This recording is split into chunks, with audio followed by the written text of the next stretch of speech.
kind of benefit is that for you guys to see a pitcher like that in a non-conference game this time of year? Well, I think it's really good. You know, we knew coming in that we'd be facing McKenna Bull, and you know, she beat us when she was a freshman.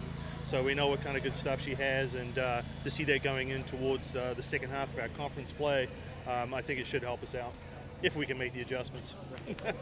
Is it good to have more of a defensive type game at this point versus an offensive type game? Maybe challenge you guys a little bit more?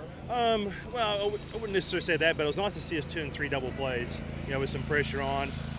It's good to see Elish come through in some big situations. Of course, Ballant come in a nothing game, you know. So those are some good things that you can't replicate in practice, obviously.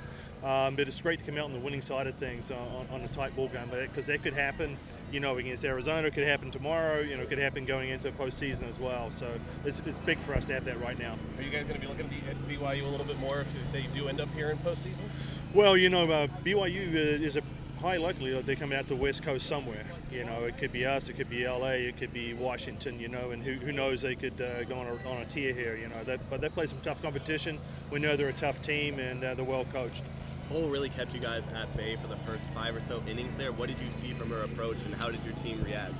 Well, she was just throwing one speed, you know, basically, but it was hard, you know, and she was mixing the inside and outside of the plate, and she was jamming us and getting the outside end of the bat. She was doing a great job of just hitting those corners, and you know, with some good velocity. So it was hard to catch up with her. It's been a while since you guys have been in such a close game down to the wire like this. What does that do for your team? How do you think it helps, maybe?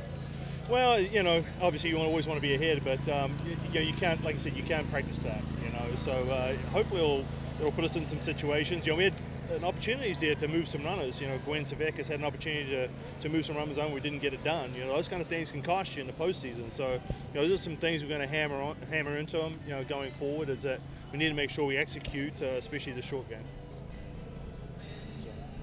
Have you had a chance to look at anything going into the weekend with Arizona State? Yeah, it's been a tough week because you don't want to overlook these guys. You knew how good they were, but we've looked at Arizona State, and they've got 3 very good pitchers, a couple of experienced hitters in there, Palacios and Gonzalez, and you know, they can really hit. They hit a number of home runs last weekend, so you know, we've got a tough road this weekend. You know, they're going to come in here wanting to give us that loss, you know. So, but hopefully we'll be ready and we'll be up to the task.